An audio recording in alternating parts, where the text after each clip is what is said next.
Vamos a comenzar con el primer punto que vamos a ver, que se denominan los supuestos en economía. Es decir, ¿qué es lo que podemos suponer? A ver, esperen un segundito.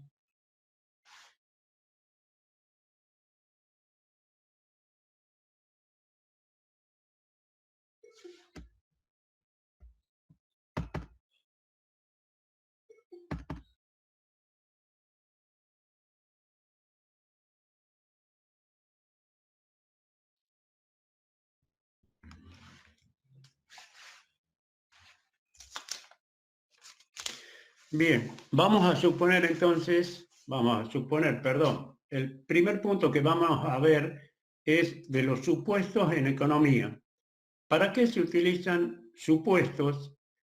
Se utilizan estos para el fin de investigar los fenómenos económicos bajo determinadas condiciones, es decir, que acotamos a esas condiciones el estudio de los fenómenos económicos. El primer supuesto, y que es fundamental en economía, es un supuesto muy elemental y de perogrullo. Ese supuesto es el de la ley del menor esfuerzo, que es una ley que la aplicamos todos sin saber por qué. Vamos a ver ahora, con ejemplos, a qué me estoy refiriendo. Entonces, vamos a este caso. Este caso es el de una plaza. Vamos a suponer de que nosotros estamos en este lugar y queremos llegar acá, para continuar por esta calle, para acá arriba. Entonces, volvemos al punto de origen y tenemos tres alternativas. La primera es ir por esta calle, tomamos esta calle y llegamos al punto que queríamos y de allí nos desplazamos para arriba.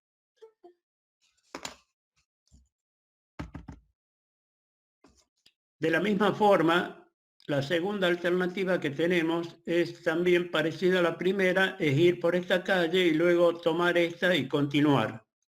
Esa sería la alternativa B.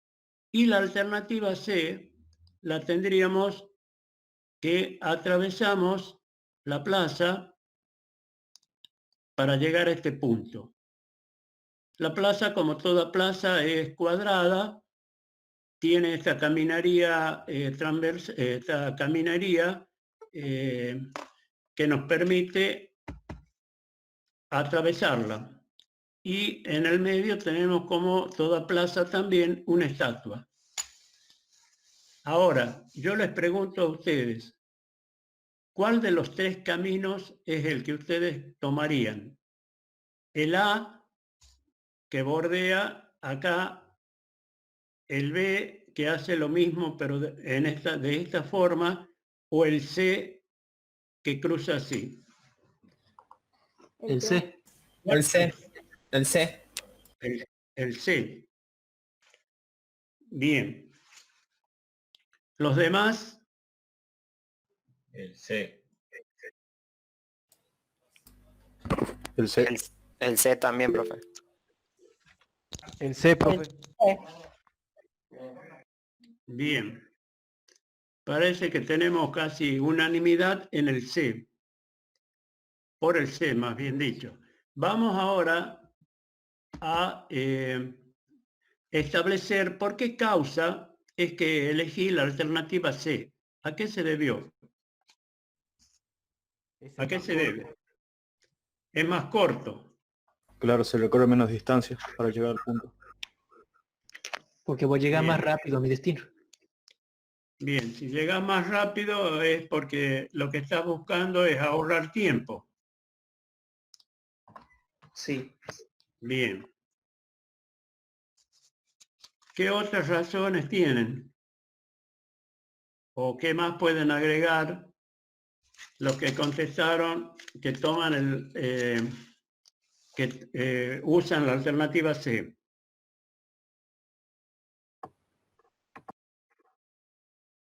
Dijeron corto, ahorrar tiempo porque es más rápido. Menos esfuerzo. Menos esfuerzo. Bien.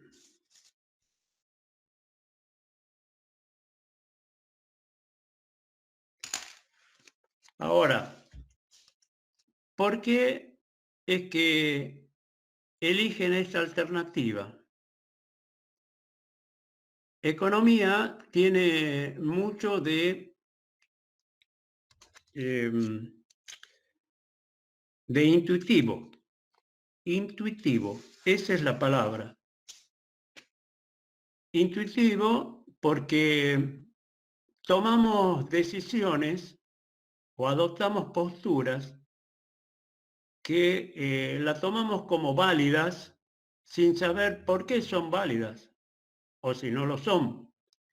Entonces yo les pregunto a ustedes, ¿qué es lo que los llevó a tomar o pensar en esta alternativa C?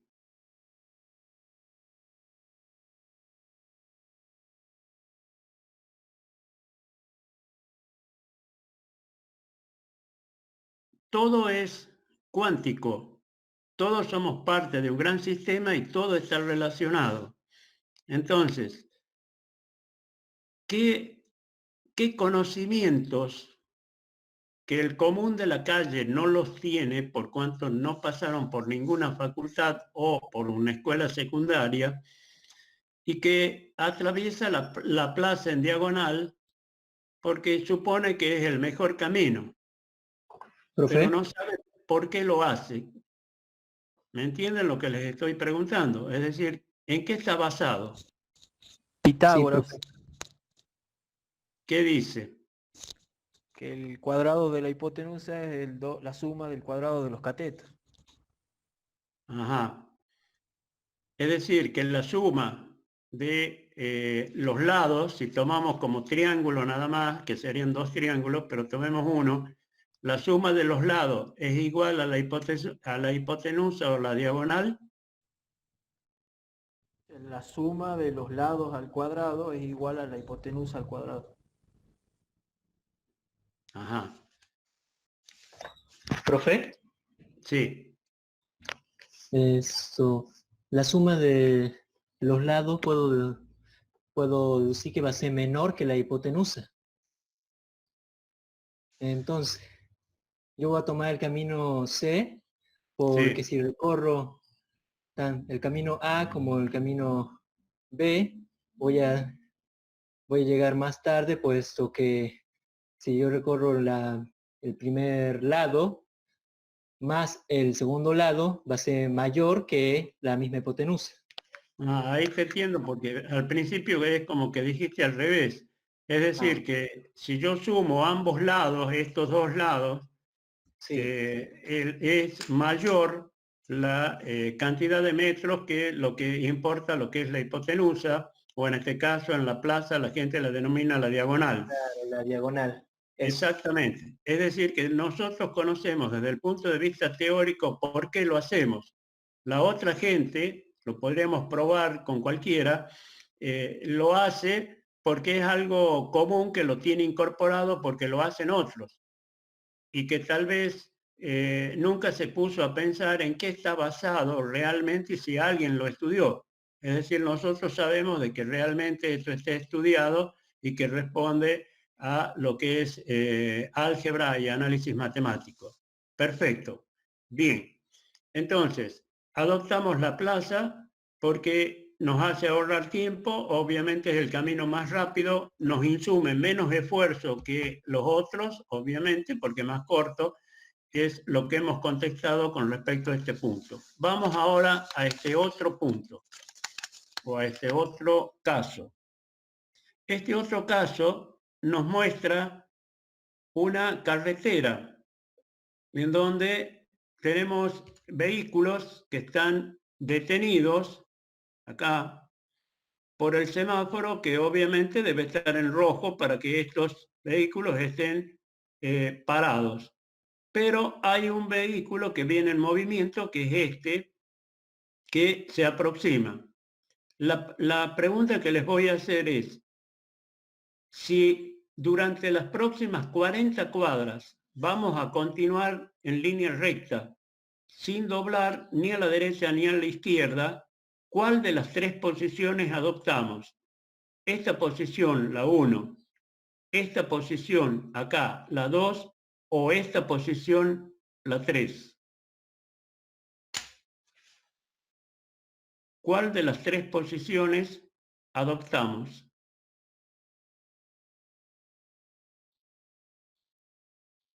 ¿La 1, la 2 o la 3? Profe, Sí. ¿te puedo volver a explicar?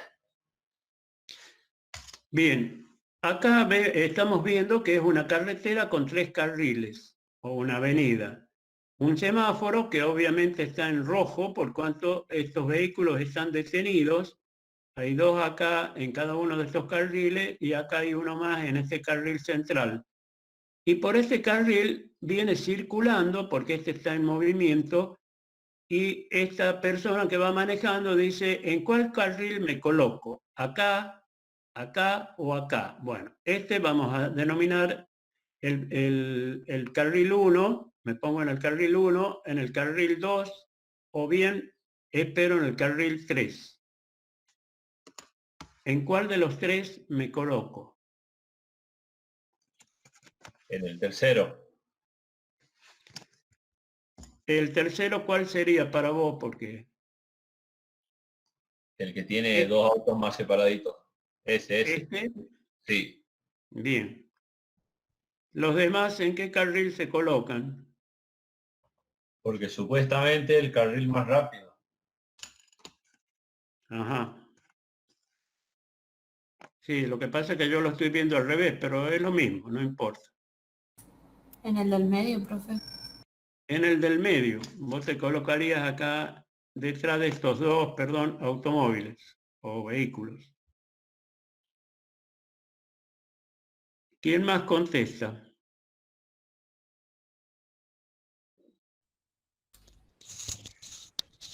En el canal 3, profe. El 3 es este. Así es. Bien. Bien. Por el momento lo dejamos ahí a ese caso planteado, ya volvemos sobre él. Vamos al último. El último caso nos presenta algo que siempre se nos plantea en todas las materias, que es ¿de dónde estudio? Tengo los libros ahí de economía, acá, y para la otra parte tengo un apunte anillado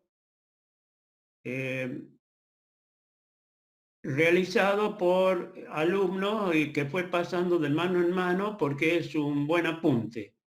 O sea que yo tengo cierta confianza en él por cuanto varios de los que han estudiado de allí han aprobado. Con la mano en el corazón, quiero que me respondan ustedes. ¿Qué es lo que hacen? De los apuntes. Del De los apunte más apuntes. corto. Bien, de los apuntes. ¿Por qué adoptaron los apuntes? Porque está resumido, es más corto. Es más corto. Bien, Ser más rápido estudiar. claro, es más rápido estudiar y eso conlleva menor tiempo. O sea que, diríamos, sería muy parecido a lo que habíamos dicho de la plaza. Es más rápido, más corto, ahorro tiempo. Perfecto. Entonces ahora tratemos los 3 casos al unísono, al mismo tiempo. Ya hemos visto que el caso 1 de la plaza con los libros son exactamente iguales, pero en el caso del medio, diríamos, el de la carretera, no tuvimos coincidencias. ¿Por qué?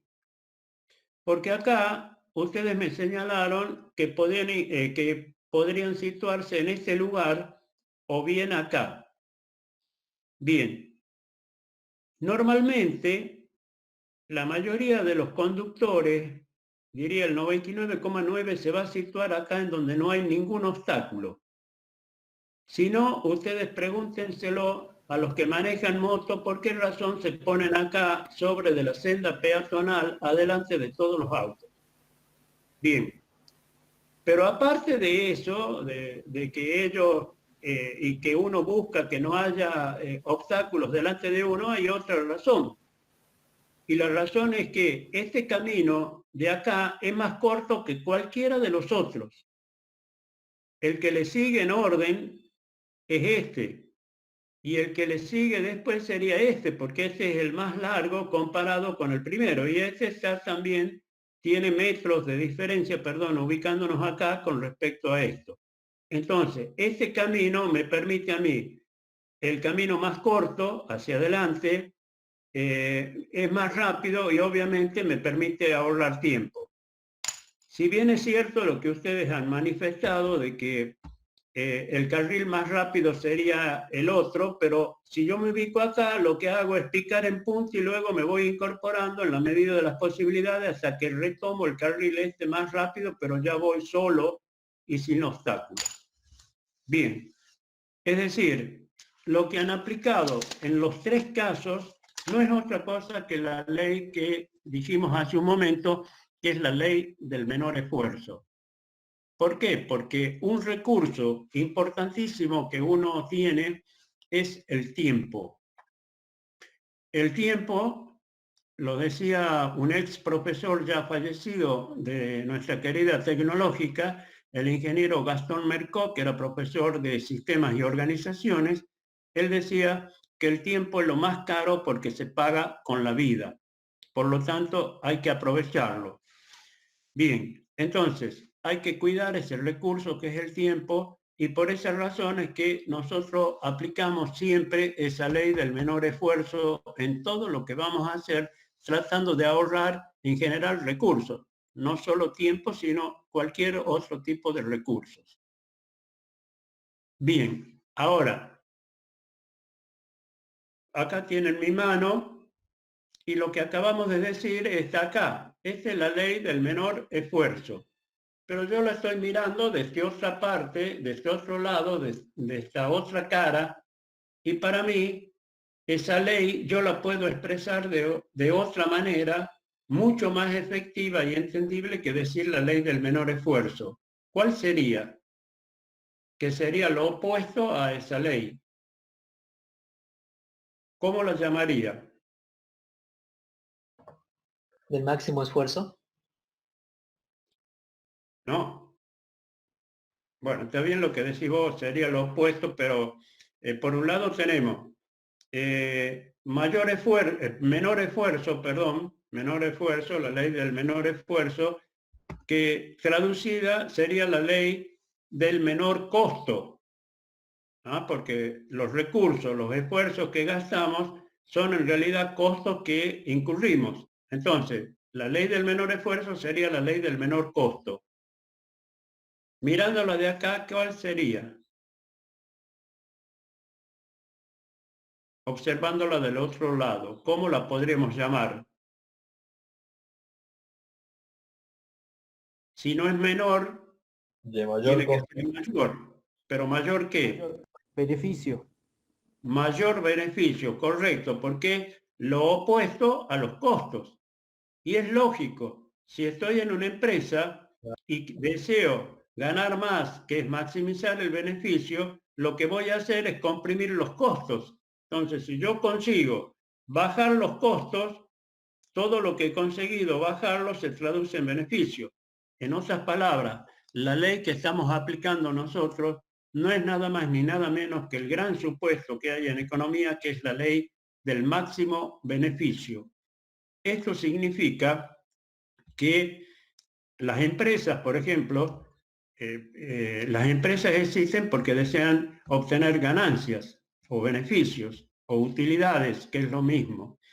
Pero las ganancias que quieren obtener no se conforman con que sean simples ganancias, sino que sea el máximo de lo que puedan ganar. Es decir, que tratan de maximizar el beneficio. Pero en economía esta es una ley básica es importantísima. Por ejemplo, los que hacen marketing, es decir, que hacen estudios de mercado para conocer las preferencias de los consumidores, son los que nos tientan a menudo y, por ejemplo, hacen esto. Deseo comprar una gaseosa y otros productos, obviamente, pero voy al supermercado y de repente me encuentro con una parva de gaseosas y dice, oferta, lleve 3 unidades al precio de 2. Entonces me paro delante de ella y comienzo a pensar. Pero lo que yo pienso no es que el color que tiene la gaseosa o pienso en el sabor, no, estoy pensando cuál es el descuento real que me están ofreciendo al tentarme con que lleve 3 unidades de algo, de un producto, y debo pagar solo 2. ¿Qué descuento me ofrecen? Un poco más del 30%. Sí, exactamente. Es el 33,33% por cada una de las unidades. Es decir, que eso me lleva, como trato de mejorar la eficiencia de uno de mis recursos, que es el dinero, entonces maximizo y adquiero las 3 unidades al precio de 2. De la misma forma, Jumbo, el supermercado, por ejemplo, hace este tipo de avisos. Venga a Jumbo y lo que usted compre, sea el importe que sea, se lo devolvemos totalmente con Jumbo Check. Es decir, Jumbo Cheques. Un cheque, realmente un cheque es una orden de pago, dada contra un banco en donde el librador, es decir, el que firma el cheque, tiene fondos depositados a su nombre y lo hace a favor de una persona que es el beneficiario del cheque. Eso es un cheque. En definitiva, es una orden de pago. Uno le ordena al banco que pague a favor de tal persona tal monto porque yo tengo esa plata depositada o bien el banco me autorizó a girar en descubierto, es decir, no tengo fondos, pero el banco me dio un préstamo para que yo pueda seguir emitiendo cheques. Bien, entonces volvemos. Jumbo me devuelve lo que yo compré en Jumbo Check para que yo vuelva la próxima vez a comprar lo que quiera. Supongamos, compré mercadería por valor de 1.000 pesos, pago en la caja y la cajera me entrega esos Jumbo Check de 1.000 pesos. La pregunta que ahora les formulo es, ¿cuál es el descuento que realmente me están haciendo?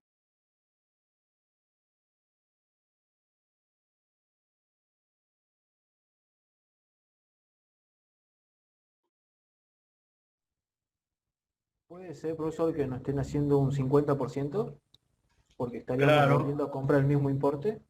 Claro, porque al yo volver, yo compro, supongo que compro los mismos productos como para que sea más gráfico y comprensible entenderlo. No necesariamente tienen que ser los mismos, pero pensemos que sean los mismos. Entonces, compré un dentífrico, la primera vez ahora lo vuelvo a comprar. Compré una gaseosa, lo vuelvo a comprar ahora. Solo que ahora no las pago, las pagué la primera vez. Entonces tengo 2 unidades que la pagué una sola vez. En realidad el descuento que me hicieron por cada unidad es del 50%. Bien, entonces eso lo saben los que hacen marketing, que somos maximizadores de beneficios. Y cuando se trata de bienes, que son los productos, los bienes, en el caso de un bien, siempre se prefiere más a lo menos. Es decir, siempre prefiero tener más que tener menos.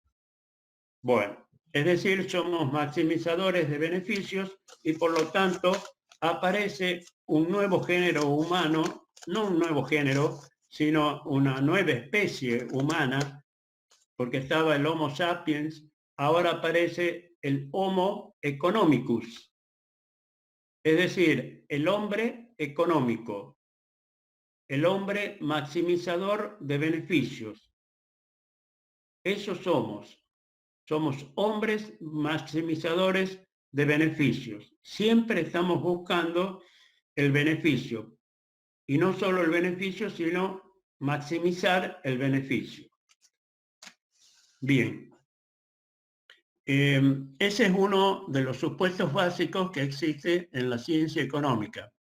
Pero hay otros supuestos para investigar estos fenómenos económicos. Por ejemplo, si deseo estudiar la demanda de un producto, la demanda sería las diferentes unidades que los consumidores están dispuestos a adquirir de un bien a los diferentes precios por unidad de tiempo.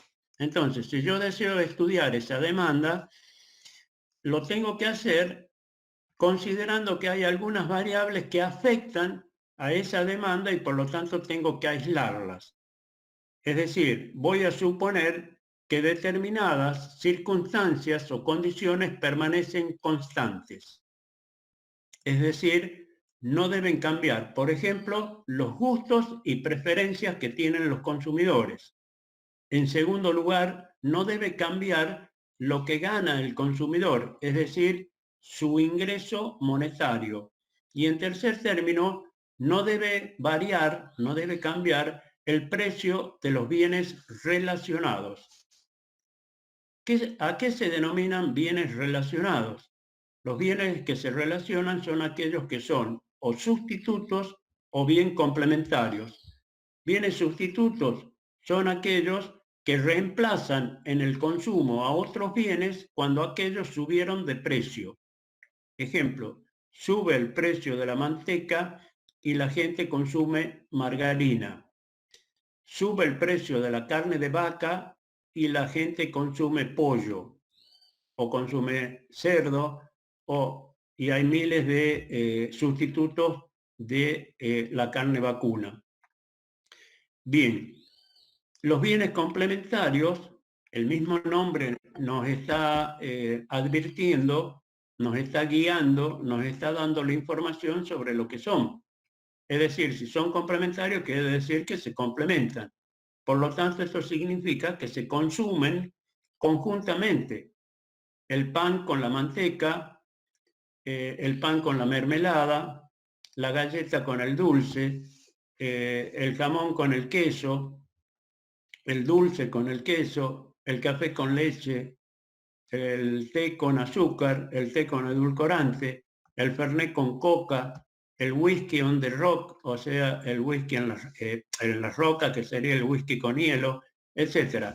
Es decir, son bienes que conjuntamente se complementan, pero tienen incidencia entre ellos. Por ejemplo, ¿qué pasaría si la leche pasaría a costar, en vez de más o menos 50 pesos en el día de hoy, pasar a costar 300 pesos el litro de leche? Pensemos en el bar de nuestra facultad y la pregunta que hacemos, en primer lugar, no la pregunta que hacemos, sino que es lógico suponer que el precio del café con leche va a subir. Bien. Entonces, si subió el precio del café con leche, ¿qué va a ocurrir con la cantidad de gente que está consumiendo café con leche en el bar? Prácticamente va a ser ninguna. Y ustedes dirán, bueno, pero ¿qué tiene que ver el café?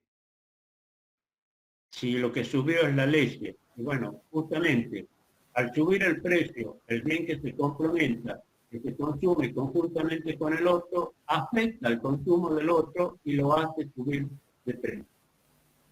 Bien. Eso es el tema de los supuestos en economía. También hay supuestos cuando queremos estudiar la oferta de un producto, que sería la cantidad de productos o artículos que los productores están dispuestos, o fabricantes, que están dispuestos a lanzar en el mercado a los diferentes precios por unidad de tiempo. Y por ejemplo, para entender esto, no tiene que cambiar entre otras circunstancias, la tecnología, que es fundamental para el análisis de la oferta. Bien, vamos ahora, salimos de los supuestos y entramos a lo que es el método en economía. El método en economía. El método no es otra cosa que preguntarnos cuál es el método que en la ciencia económica se utiliza para analizar, interpretar, estudiar los fenómenos económicos.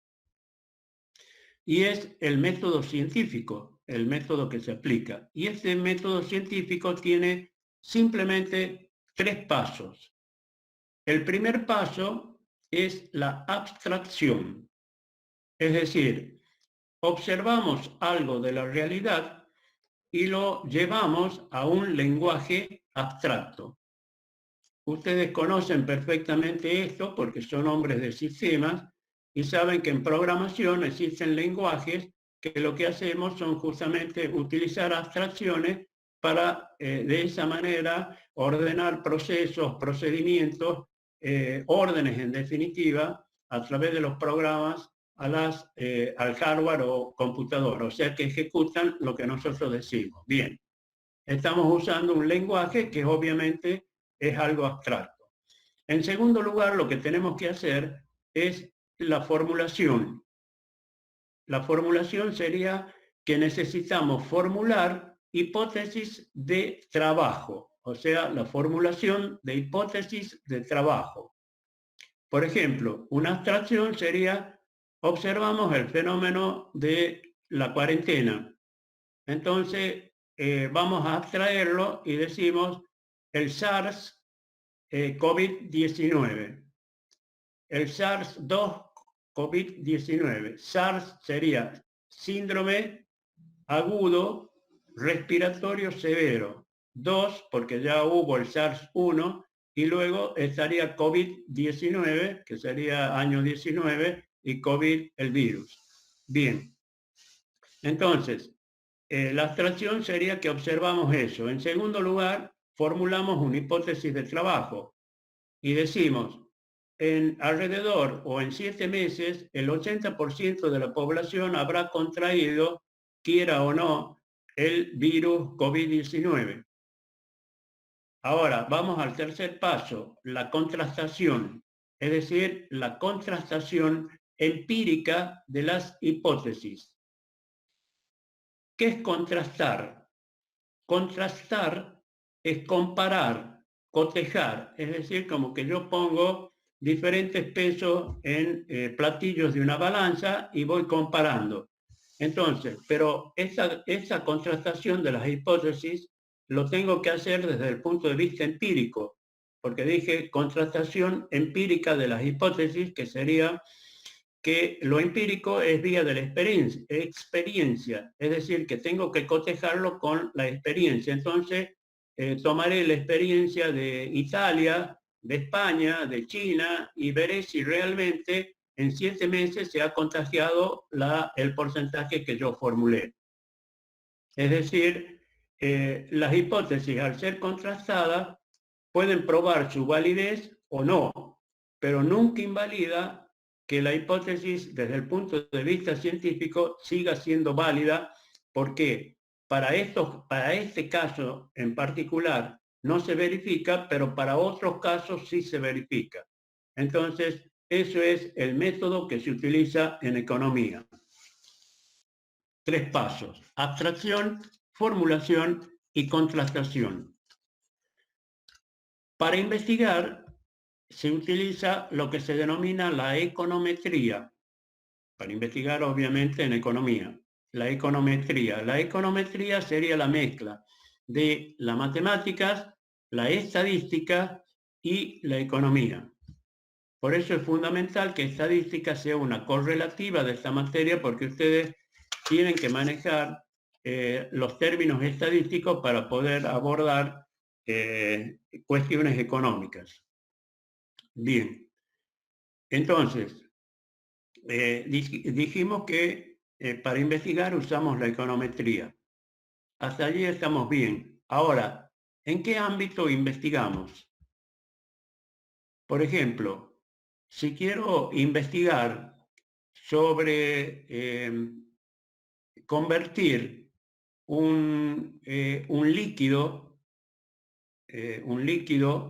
en algo gaseoso, lo puedo hacer utilizando elementos que se encuentran en el laboratorio de química.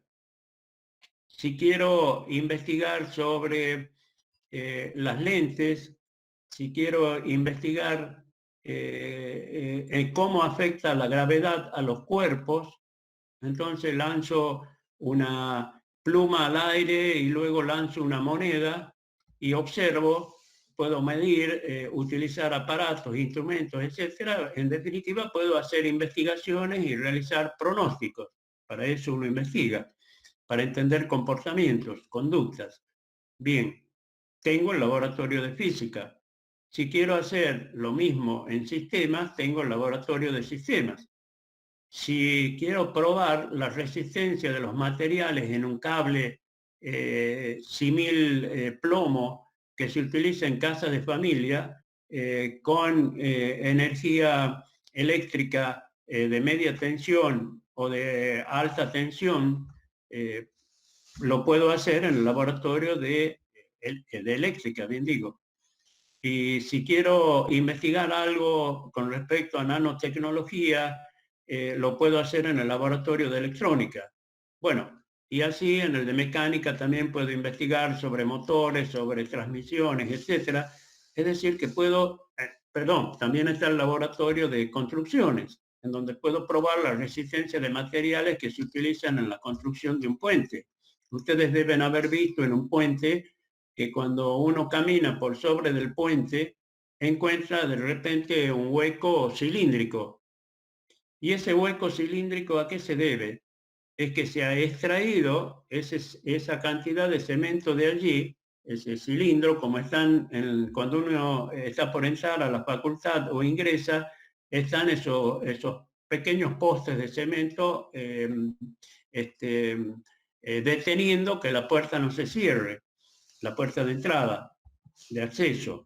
Bien, si uno lo lleva a una prensa hidráulica que hay en el laboratorio de construcciones, uno lo coloca en la prensa y luego le va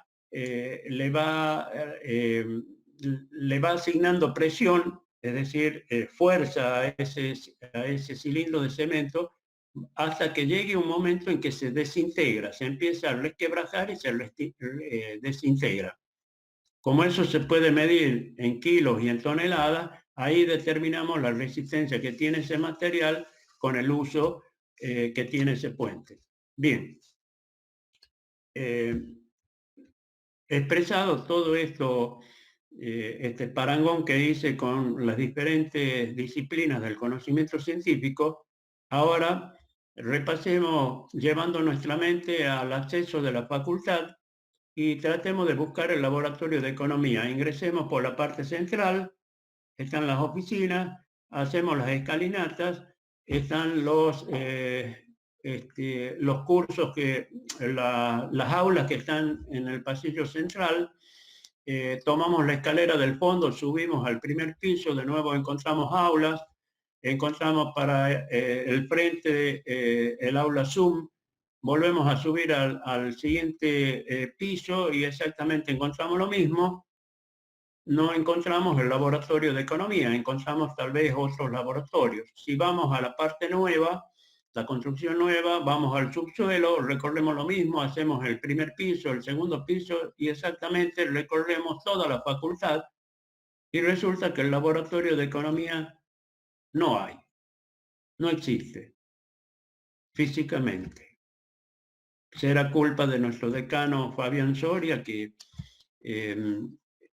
Fabián es egresado de Ingeniería en Sistemas y es un máster en Ingeniería.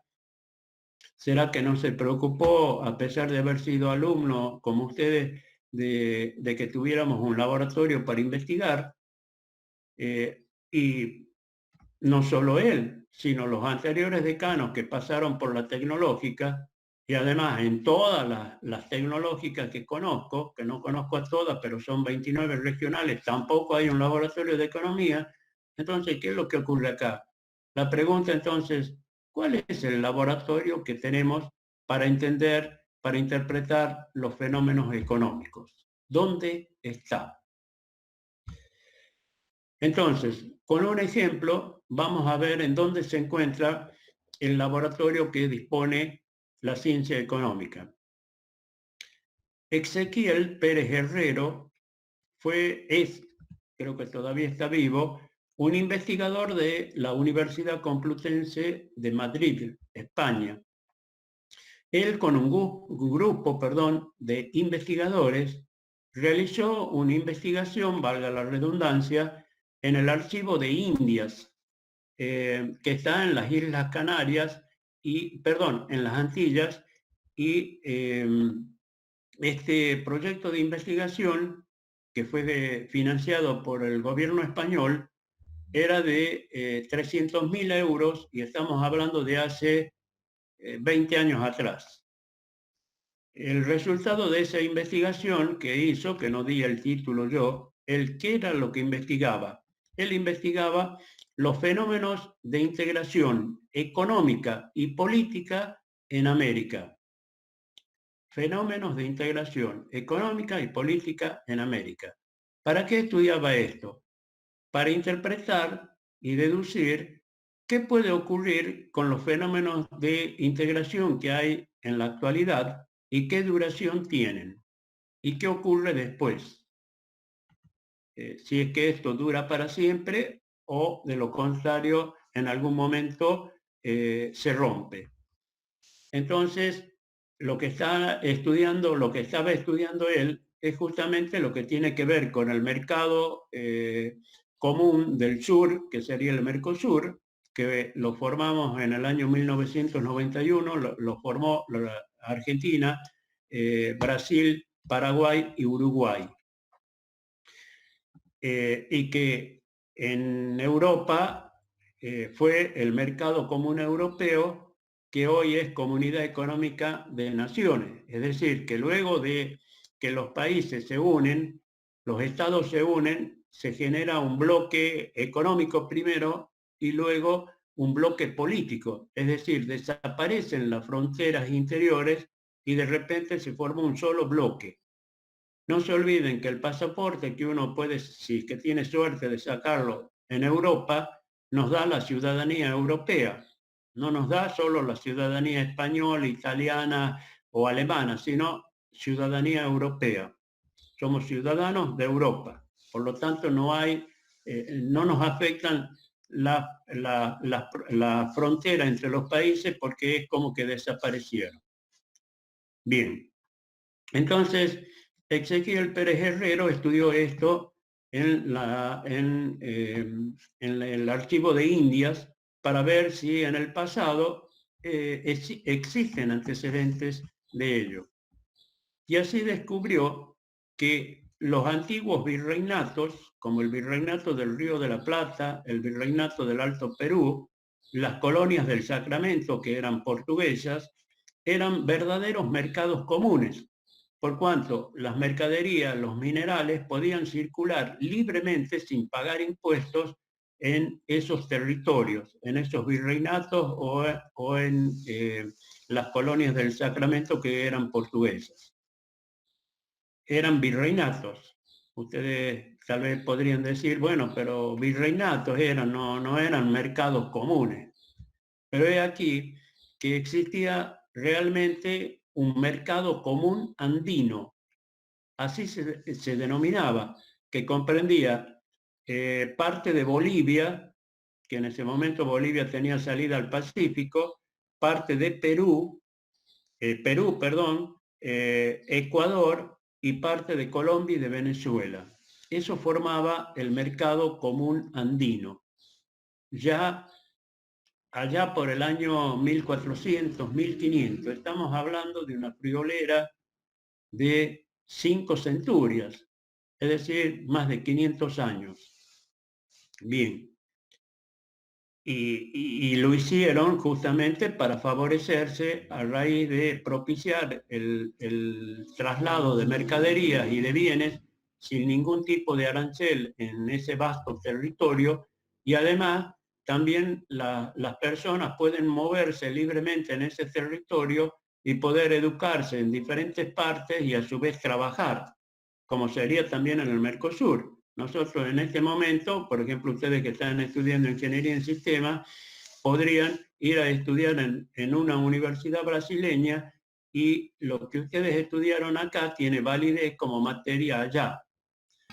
De la misma forma, uno podría trabajar también, a pesar de que no se ha avanzado mucho sobre eso, libremente en Brasil, en Uruguay o en Paraguay, y obviamente los habitantes de aquellas naciones, de aquellos países podrían también trabajar en la Argentina. Es decir, hay libre desplazamiento dentro del bloque. Bien, también existía, y esto es lo más llamativo, el mercado común de las Antillas. Las Antillas estaban en Centroamérica. Entonces, ese mercado común de las Antillas comprendía la parte de México donde estaban los mayas, parte de los aborígenes que estaban en Venezuela y también las conquistas que habían hecho los conquistadores, otra vez la redundancia, como Colón, es decir, había posesiones españolas,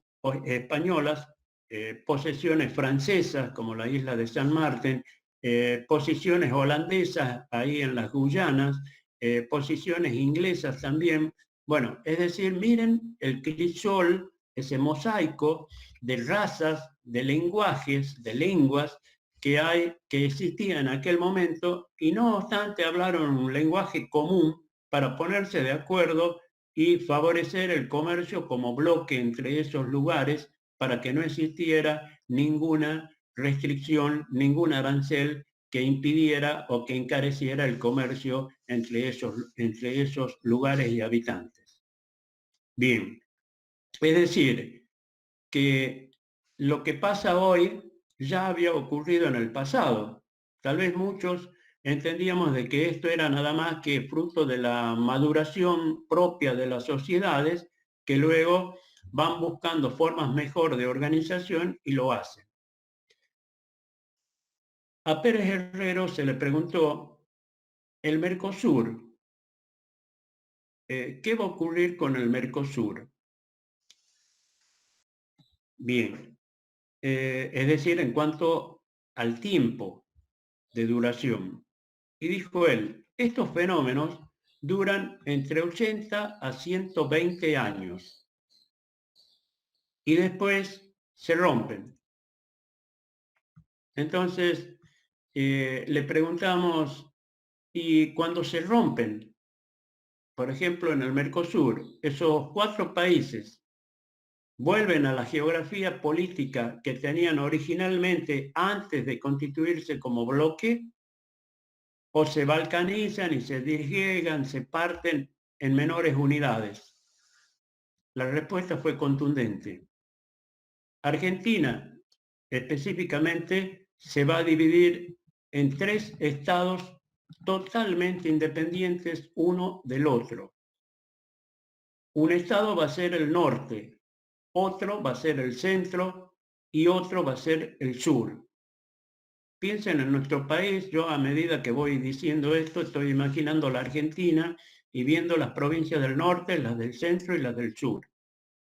Y a su vez, rápidamente también mi mente piensa, el norteño es igual, por ejemplo, que el sureño. Y realmente llego a la conclusión que no. El norteño es despreocupado por la tierra, salvo los aborígenes, se preocupan por la tierra. Nosotros no le damos importancia a la tierra. El sureño sí le da importancia a la tierra. No se olviden que cuando los chinos vinieron a la Argentina en la época perdida, no década ganada, vinieron a la Argentina para instalar una base que querían, no me recuerdo si hacer una central atómica, algo. En definitiva, nos querían dominar. Estuvieron en Neuquén y en esa provincia los habitantes de las zonas aledañas al lugar donde estos se instalaron, porque creo que en definitiva se instalaron, cortaron las rutas y protestaron durante bastante tiempo tratando de impedirlo. Ahí prueban de que ellos quieren mucho el terruño, no así como nosotros los norteños. Nuestra forma de pensar también es diferente con respecto a ellos. También se debe a nuestra carga genética, a nuestros antepasados, y también a la idiosincrasia que tenemos los norteños con respecto a los sureños o a los del centro, que nos hace obrar y pensar de manera diferente. Bien. Ahora, ¿por qué Pérez Herrero dijo el norte? ¿Por qué no dijo otra región? Entre una de ellas. Y en el año o en la década, creo, de los 90 también, era gobernador acá de la provincia de Tucumán, Juan Bautista Ortega, conocido como Palito Ortega. Y Ortega firmó un tratado junto con el NOA y el NEA, en definitiva sería todo el norte, que se llama el Tratado del Norte Grande, que todavía subsiste y se reúnen los gobernadores cada tanto en distintas sedes. Hace poco creo que hubo una el año pasado acá en Tucumán, en una de esas reuniones. ¿Cuál es la idea del norte? Ese Tratado del Norte Grande, la idea es hacer un mercado común en el norte. Por lo mismo que dijimos del Mercosur, que se aplique acá en el norte del país. Pero además se avanzó mucho más, porque se firmaron acuerdos con Chile, es decir, con determinadas regiones de Chile, regiones se denominan a las provincias en Chile, que permiten salir para los puertos del Pacífico, a la producción del norte argentino.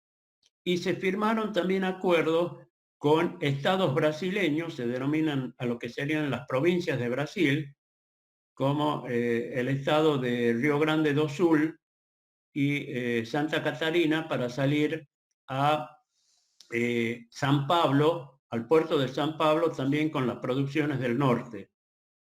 Eso se hizo bajo una sigla que se denomina SICOSUR, con Z, SICOSUR, que significa Zona de Integración del Cono Sur, que une estas partes de esos países con el propósito de mejorar las condiciones económicas.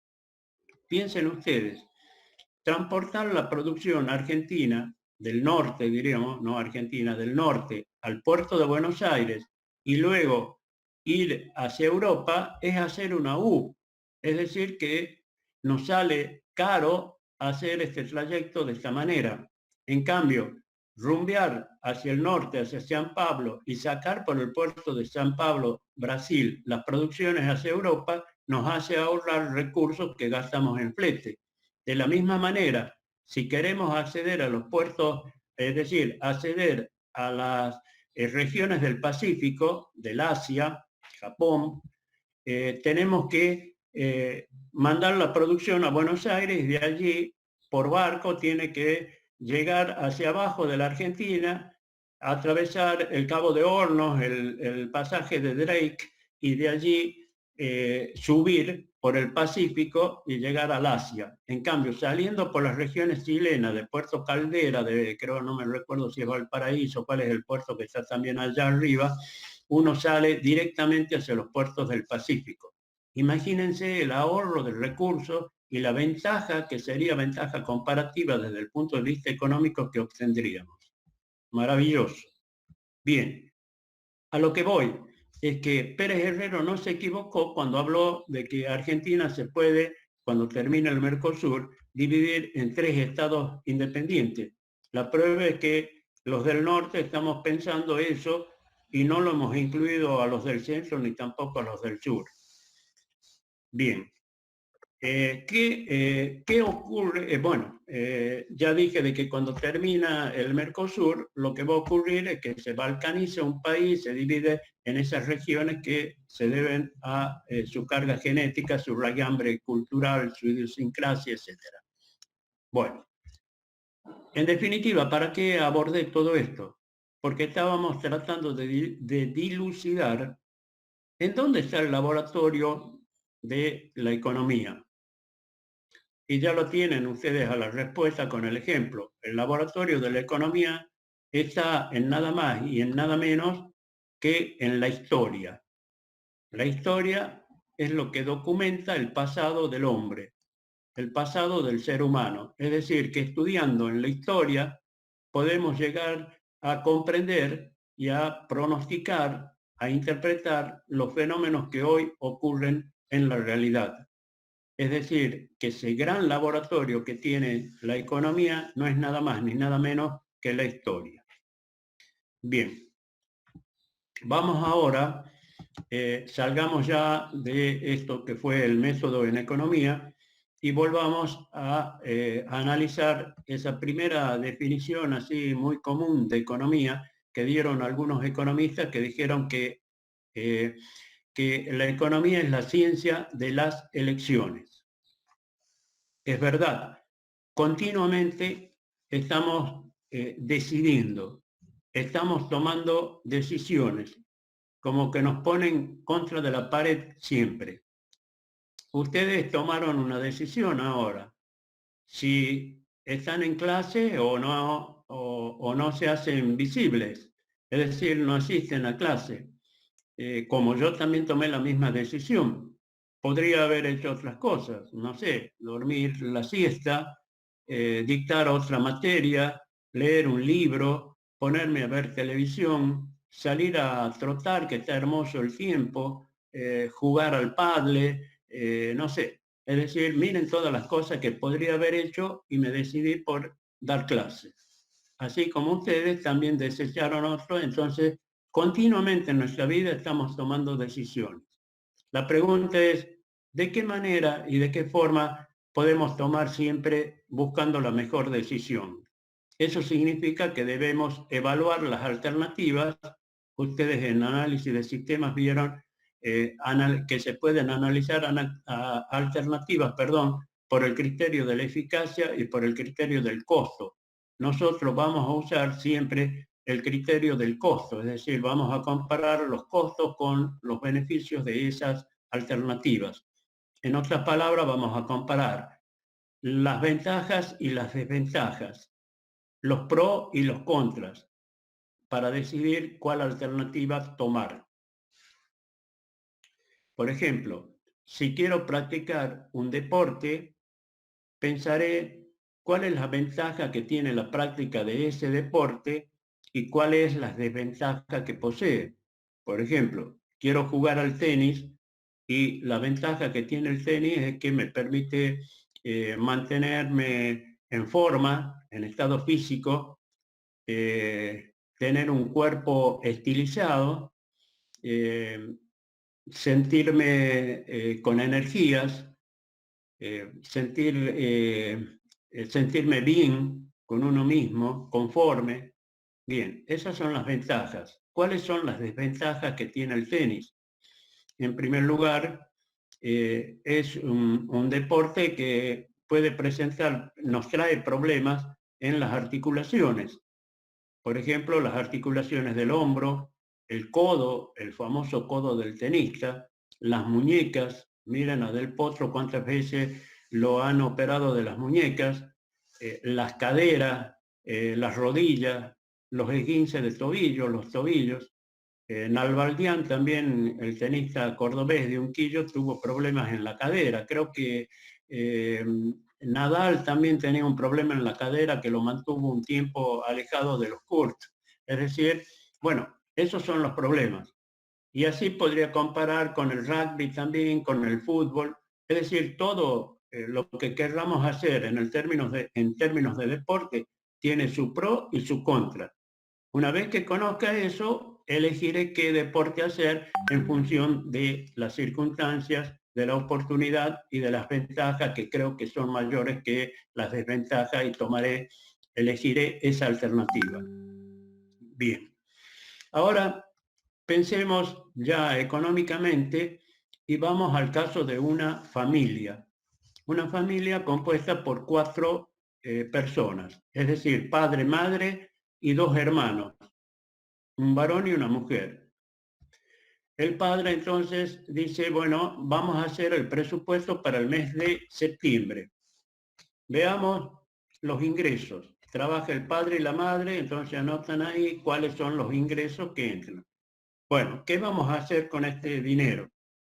Bien, vamos a listar acá todo lo que tenemos que pagar para ver si luego podemos atender algunas necesidades personales.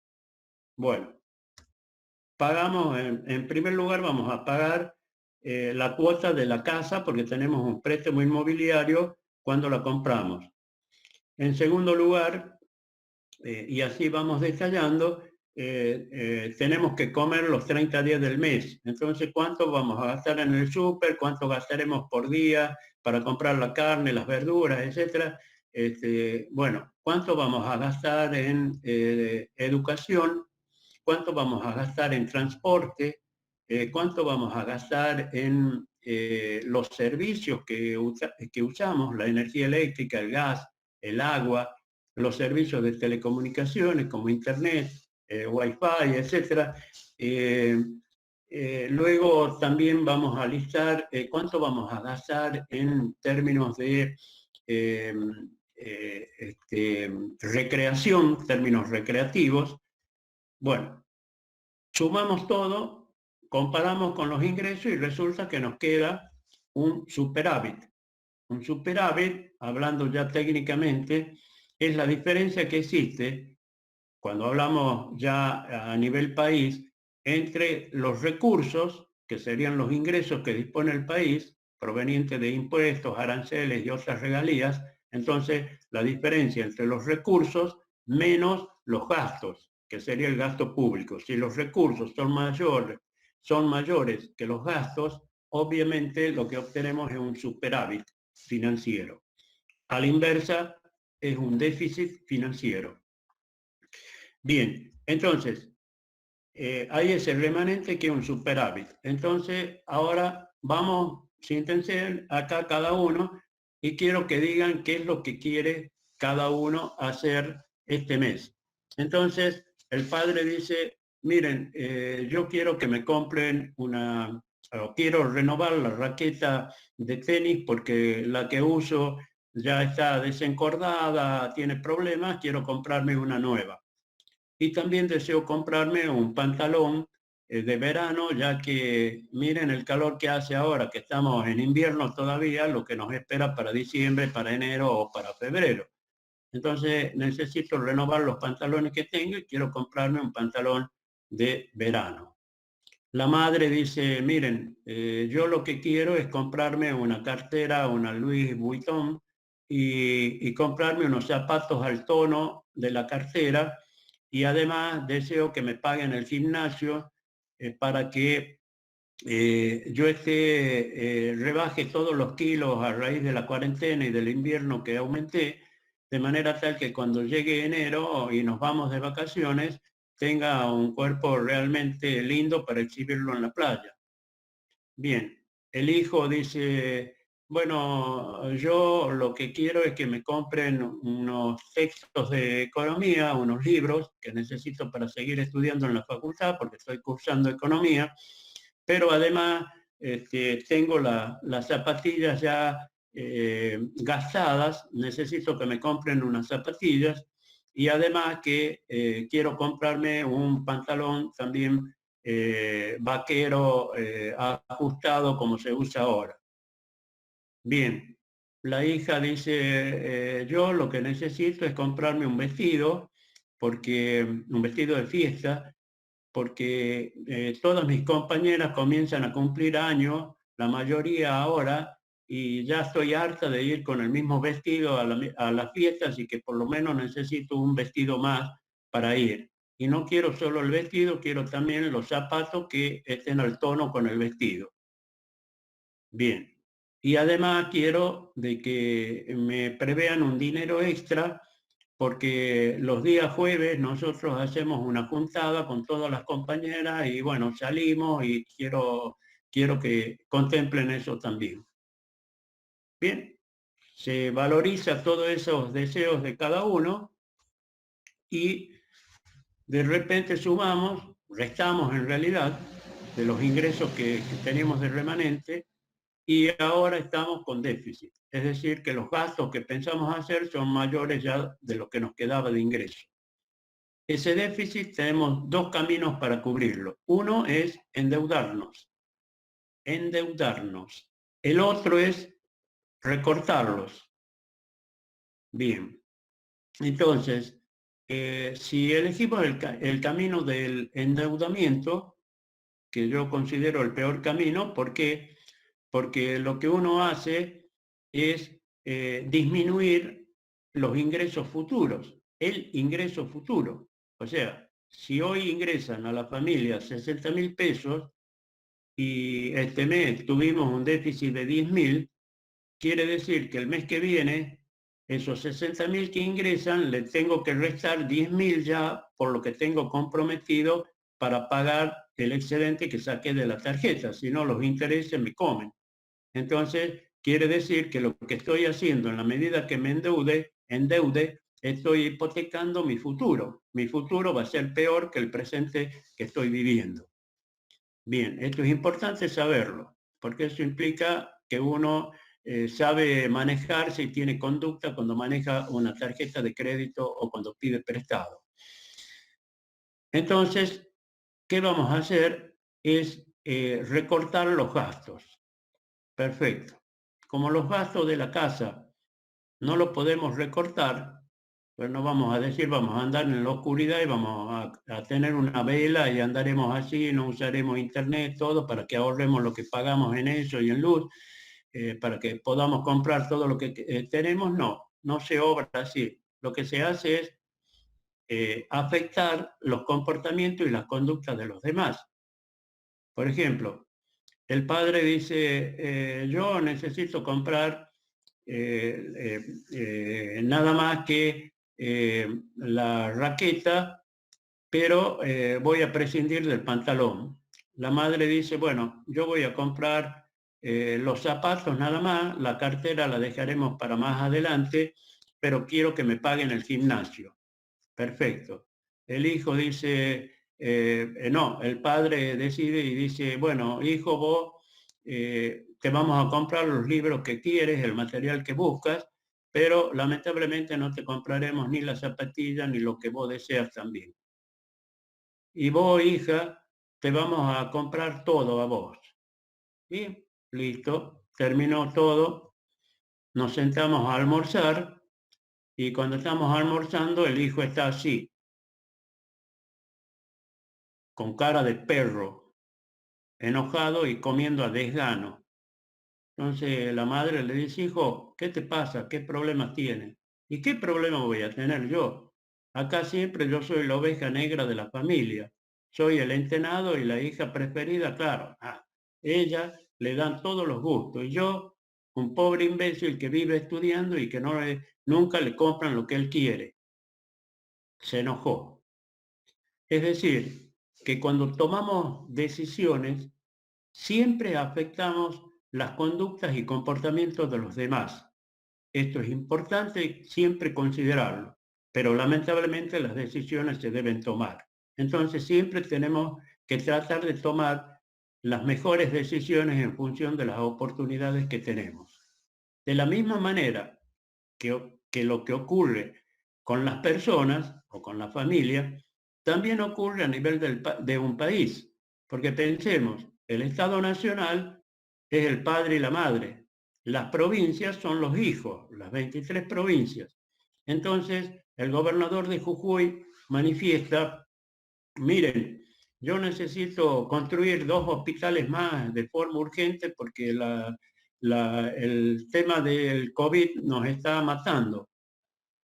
Y el gobernador de Tucumán, Mansur, dice, acá en Tucumán tenemos muchos asentamientos, la gente vive hacinada y hace rato que no hacen un plan de viviendas. Por lo tanto, reclamo de que a la provincia le adjudiquen un cupo de 4.000 viviendas para construirse. El gobernador de Chubut dice, miren, nosotros como consecuencia de la ola polar se han visto afectadas las rutas troncales que tenemos, la ruta 3, y además se ha resquebrajado el pavimento, por lo tanto necesitamos urgente rehacerla toda la ruta por completo, porque si ha fallado en un lugar es porque va a fallar en otro, es cuestión de tiempo, así que por lo tanto necesitamos renovarla al 100%.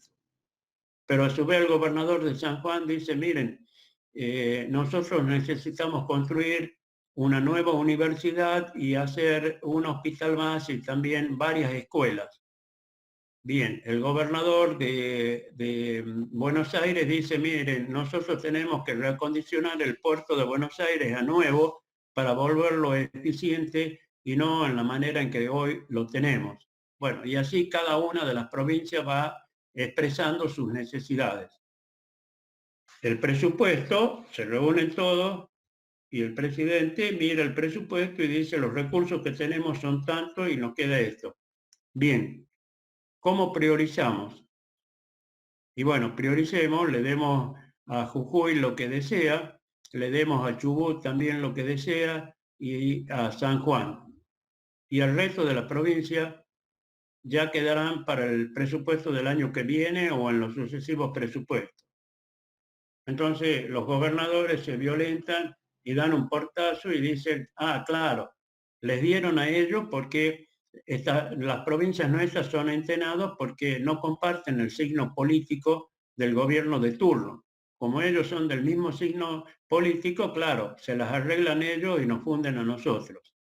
Es decir, hemos afectado comportamientos también cuando se toman decisiones a nivel macro, a nivel país.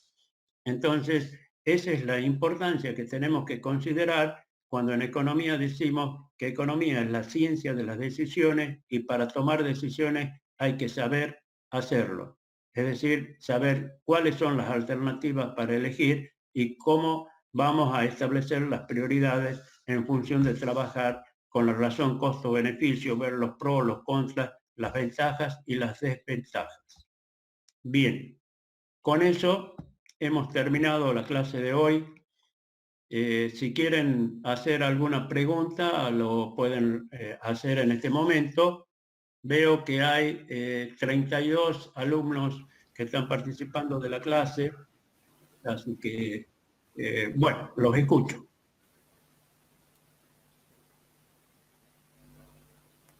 Bueno, si no hay preguntas, entonces que tengan unas buenas tardes. Nos vemos el viernes a partir de las 15 horas, unos minutos antes les mandaré yo el link exactamente como dice ahora y tendremos la clase el día viernes. Nos vemos. Hasta luego, profesor. Hasta luego, profesor. Chao, profe. Hasta luego, profe, gracias. Nos vemos.